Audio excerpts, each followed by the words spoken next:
예, 여러분 안녕하세요. 자, 오늘은 제14강 도둑맞은 가난에 대해서 같이 공부를 해보도록 하겠습니다.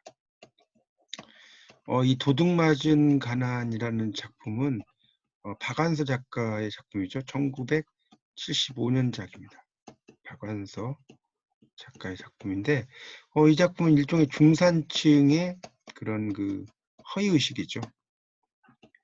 허위의식과 가난으로 인해 상처받는, 가난으로 인해서 상처받는 사춘기 소녀의 이야기예요.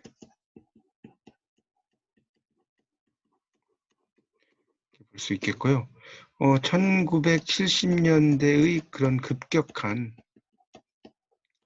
산업화와 경제 발달로 인한 그걸로 인한 소득 격차와 갈등 문제죠. 이걸 다루는 내용이라고 볼 수 있습니다. 박완서 작가는 그 밑에 나오죠. 31년생이시고 2011년에 작고하셨고요. 이제 한국 전쟁을 학업을 중단하고 이제 생계를 위해서 미팔군의 초상화부에서 박수근 화백을 만나면서 이 등단작 남옥을 쓰게 되죠. 그리고 이제 분단문학의 수작으로 평가받는 엄마의 말뚝을 비롯한 여러 작품들을 쓰게 되었습니다. 자, 322쪽에 보면 두 번째 단락 있죠. 322쪽입니다. 그걸 보면 첫째 줄부터 볼까요? 상훈이가 오늘 또 조 많이 곱게 그렸다. 찌개 냄비를 열자 두부점, 두부를 잘게 썬 조각이라고 나왔죠. 위에 하필 커다란 멸치란 놈이 올라와 있었고 그걸 본 상훈이는 허연 멸치 눈깔 징그럽다고 대가리는 좀 따고 넣으면 어떻겠느냐고 했다. 점잖게 눈살까지 찌푸리며 그런 소리를 했다. 나는 그 자리에서 이 보란 듯이 대가리를 따서 입속에 넣고 차근차근 씹으며 대가리에 영양분이 더 많은 것도 모르냐고 대거리를 했다. 멸치가 아무리 커도 멸치는 멸치인데 그까지 멸치 대가리에 달린 파리똥만한 눈깔 따위에 다 신경을 쓰는 상훈이가 나는 아니 꽂기도 하거니와 막연히 불안하기도 했다. 나오죠. 그러니까 지금 첫째 줄에 보면 이제 오늘 또 좀 아니 꽂기 그렸다. 여기다 밑줄 치시고요. 그다음에 두 번째 단락의 둘째 줄에 보면 아니 꽂기도 하거니와 불안하기도 했다. 여기다 밑줄 치세요. 처음에는 이제 이렇게 나오는데 일단 내가 그 상훈과 사는 이유가 보면 이제 두 가지로 이제 볼 수가 있는데 첫 번째는 생활비의 전략이다. 볼 수 있고 두 번째는 이제 좋아하기 때문에. 근데 이제 크게 보면 이것이 좀 더 큰 거죠. 이것도 있지만 이 작품은 이제 그 시 공간적 배경을 보면 1970년대 어느 겨울 바로 이제 서울의 산동네를 이야기한다라고 볼 수가 있습니다. 이제 등장인물 이 작품의 등장인물을 보면 나는 주인공이자 화자라고 볼 수 있겠고요. 그다음에 이제 상호는 그런 그 위장 취업한 대학생이죠.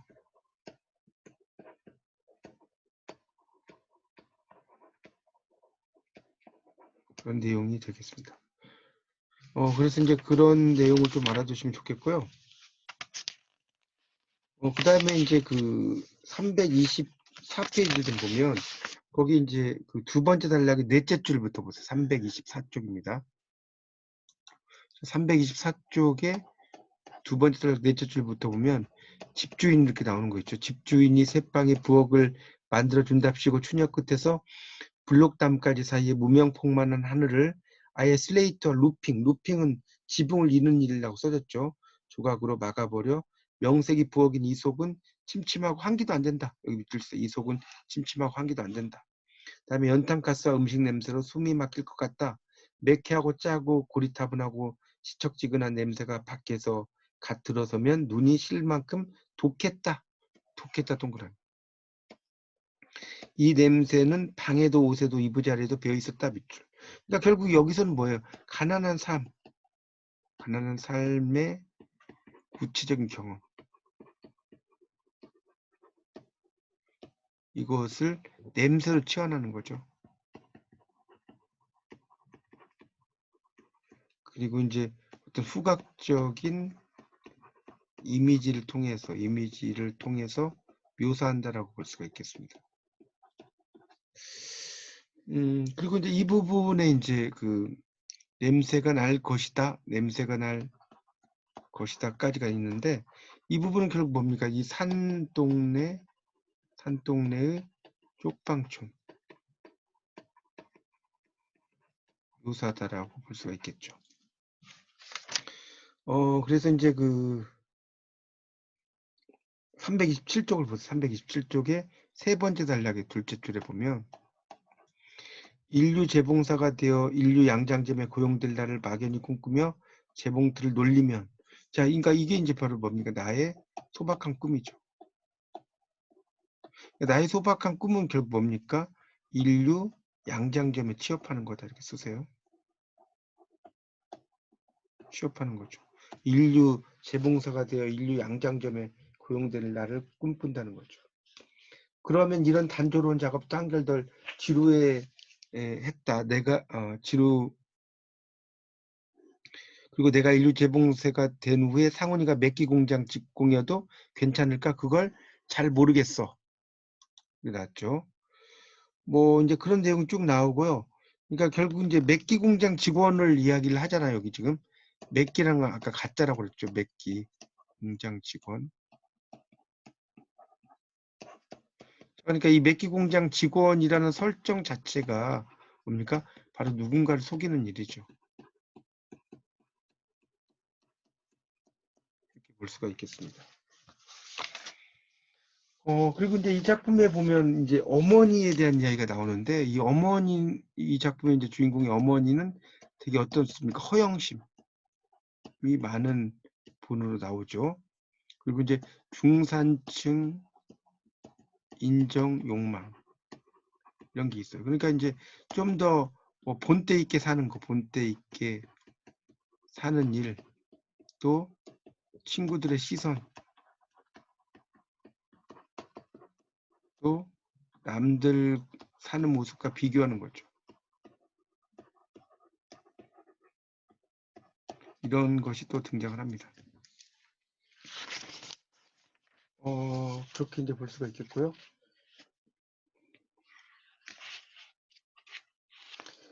331쪽을 보세요. 331쪽.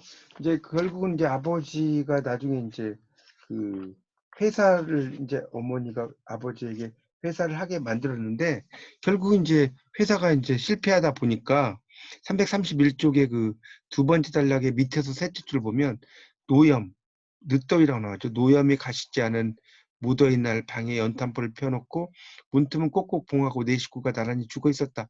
나만 빼고 자기들끼리만 죽어 있었다. 자, 이게 바로 뭡니까? 가족의 동반 자살이죠. 이렇게 이야기를 할 수 있습니다.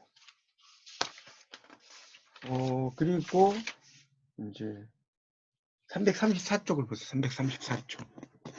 334쪽에 보면 밑에서 여섯째 줄에 있죠. 거기 보면 미안하게 됐어 이런 말 나오죠. 미안하게 됐어. 그렇지만 말이야, 내가 몰라서 그렇지 누구한테 돈을 걷니? 다 말도 못하게 지독한 가난뱅이들을.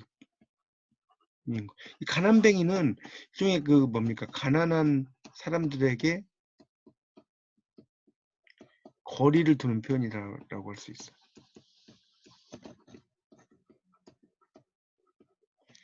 자, 335쪽으로 가서요. 마지막 단락입니다. 내가 상훈이를 만난 것은 5원짜리 풀빵을 굽는 포장친 구루마 앞에서였다 이렇게 나왔는데, 이게 바로 이제 소급제시라고 이야기할 수 있고요. 이 소급제시를 우리가 플래시백이다라고 할 수 있어요. 소급제시. 그래서 이 소급제시는 서술자나 그런 그 인물이 이야기하는 현재 시점에서 가지고 사건을 제시하는 서술이다. 이야기할 수 있겠죠. 이게 소급제시입니다. 그러니까 이야기를 하다가 갑자기 과거로 가죠. 거기 마지막 단락입니다. 335쪽에 내가 상훈이를 만난 것은 5원짜리 풀빵을 굽는 포장층 구르마 앞에서였다. 나는 한눈에 그가 그 근처에 즐비한 간에 공업하는 공장의 직공이라는 걸 알 수 있었다. 그런데 풀빵을 먹는 꼴이 여간만 꼴불견인 게 아니었다. 손이 더럽다는 걸 지나치게 의식해서 그랬겠지만 풀빵을 맨손으로 집지를 않고 어디서 났는지 오톨오톨한 꽃무늬가 있는 하얀 종이 냅킨으로 싸서 집어먹고 다 먹고 나서는 그 냅킨으로 이 먼저리를 잠옷 점잖게 꾹꾹 눌러 닦았다. 이런 말 나오죠. 그래서 이제 그런 그 약간 부잣집의 아들의 어떤 모습 이런 것들이 쭉 나오죠. 그러다가 이제 337쪽입니다. 마지막 단락을 보세요. 337의 마지막 단락. 페이지. 거기에 보면 이렇게 나오죠. 어느 날 내 방에 불이 켜져 있었다. 여기서는 결국 이제 뭐가 나오는 거예요? 상훈의 정치애라고 써보세요. 이 상훈은 뭐예요? 부잣집 대학생이죠. 그러니까 이 부잣집 대학생의 뭡니까? 가난 체험을 위한 동거죠.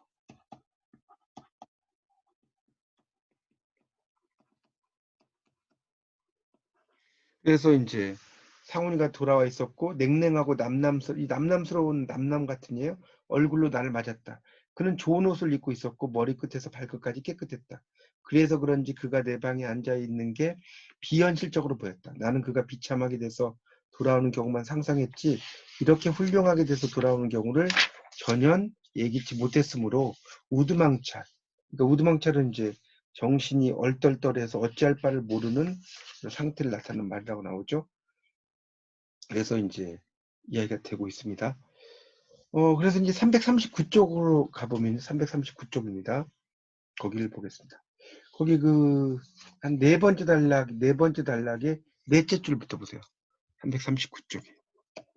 거기 보면 가난한 계집을 희롱하는 건 용서할 수 있다 손 치더라도 넷째 줄 부자들이 제 돈 갖고 무슨 짓을 하든 아랑곳할 바 아니지만 가난을 희롱하는 것만 용서할 수 없지 않은가.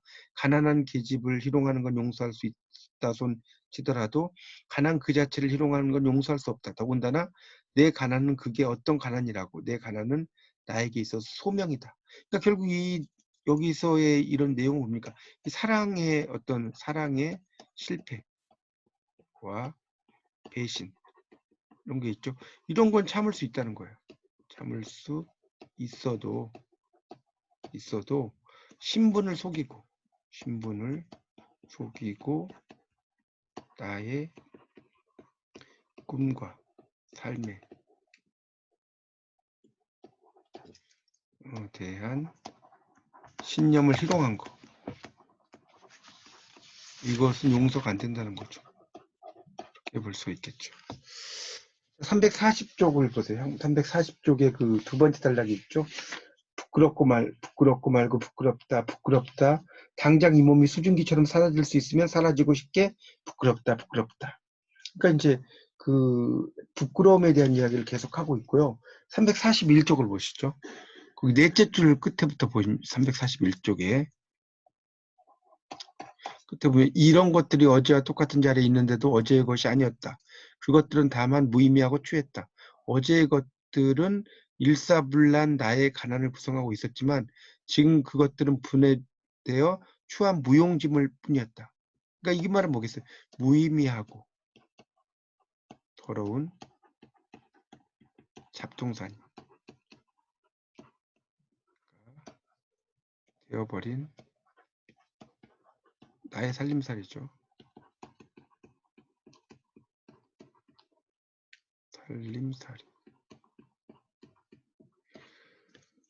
이제 이 책의 마지막 부분 있죠. 마지막 줄, 341쪽의 마지막 줄 보세요.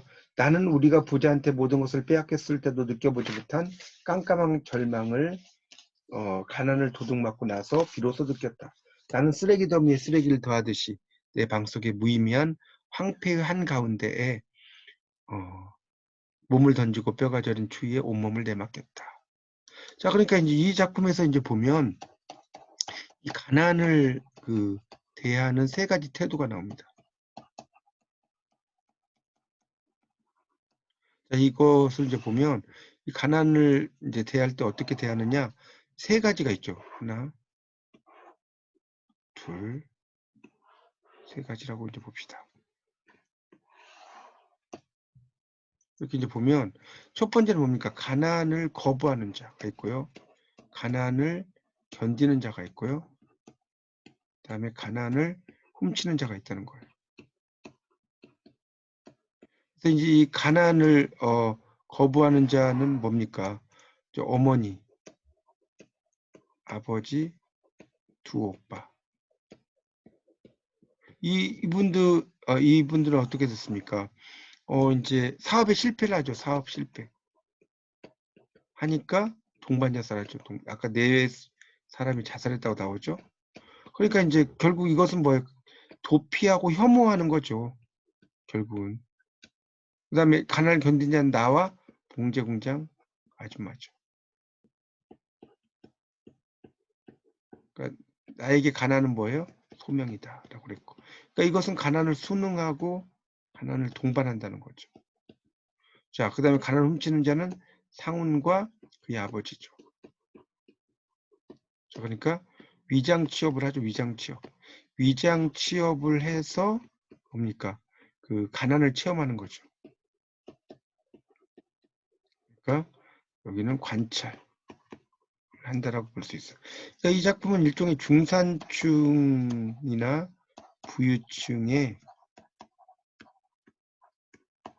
위선을 비판한다라고 볼 수가 있겠습니다. 그런 내용으로 이해하시면 돼요. 자, 그럼 이제 마지막 문제 5문제를 풀고 마치도록 하겠습니다. 이 내용에 대해서 자, 한번 보시죠. 첫 번째 이제 문제는 자, 내가 상훈과 같이 사는 가장 중요한 이유. 내가 상훈과 같이 사는 가장 중요한 이유는 뭐냐? 이건 뭐겠습니까? 상훈과 내가 같이 사는 중요한 이유. 설명을 좀 드렸죠. 당연히 내가 좋아해서. 내가 좋아해서. 자, 두 번째. 상훈이 하는 일이 뭐였죠? 매끼 공장 직원.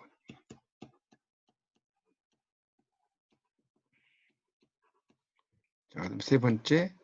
나의 꿈. 이거 계속 나왔었죠? 당연히 뭐였어요? 인류 재봉사죠. 인류 재봉사. 인류 재봉사가 되어서 양장점에 고용되는 거였고. 자, 네 번째. 어머니는 아버지가 실직을 하죠. 실직. 그러니까 이제 뭐가 되기를 바래요? 무엇이 되기를 바랬죠? 항의 사장님이 되기를 바랬죠. 그래서 실패하니까 이제 공무원 자살했다고 나오죠. 여섯 번째, 내가 상훈에게 공동의 예금 통장을 준 이유. 자, 이걸 준 이유는 뭐겠습니까? 당연히 폐병에 걸린 동료를 위해서 모금에 앞장서라고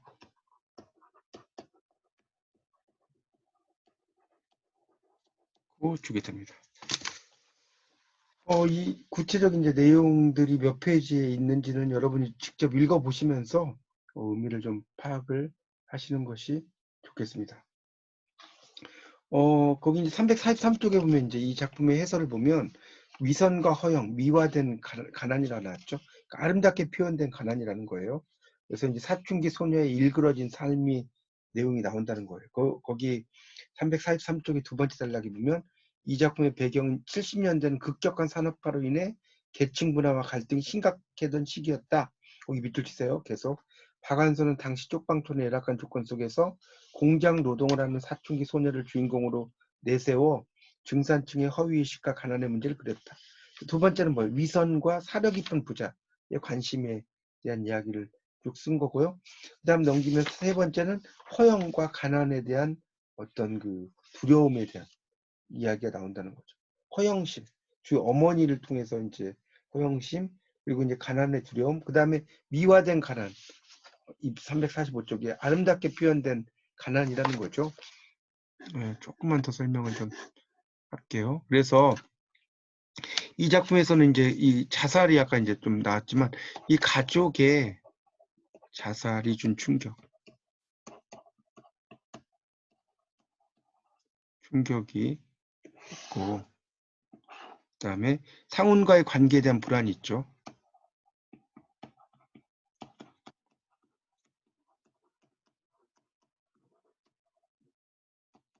그래서 여기 이제 보면 이제 이 가족이 자살이 준 충격은 반동 형성이라고 볼 수가 있습니다. 이 반동 형성은 일종의 뭡니까? 무의식적인 욕구, 심리학에서 나오는 거죠. 충동을 정반대의 욕구를 만들어서 대항하는 바로 이런 심리 현상이죠. 이렇게 볼 수 있습니다. 그러니까 이 가족에 대한 어떤 사망에 의해서 자신은 반동 형성. 그러니까 여기 지금 부모님은 가난을 거부하고 도피 혐오하니까 자신은 이제 가난 수능 동반한다는 거죠. 그다음에 상호과의 관계에 대한 불안에서는 이걸 부정을 하는 거예요. 부정. 그러니까 이 부정은 뭡니까? 심리학적으로 감당하기 어려운 그런 욕구나 사실 자체를 바로 무의식적으로 부정을 하는 거죠. 무의식적으로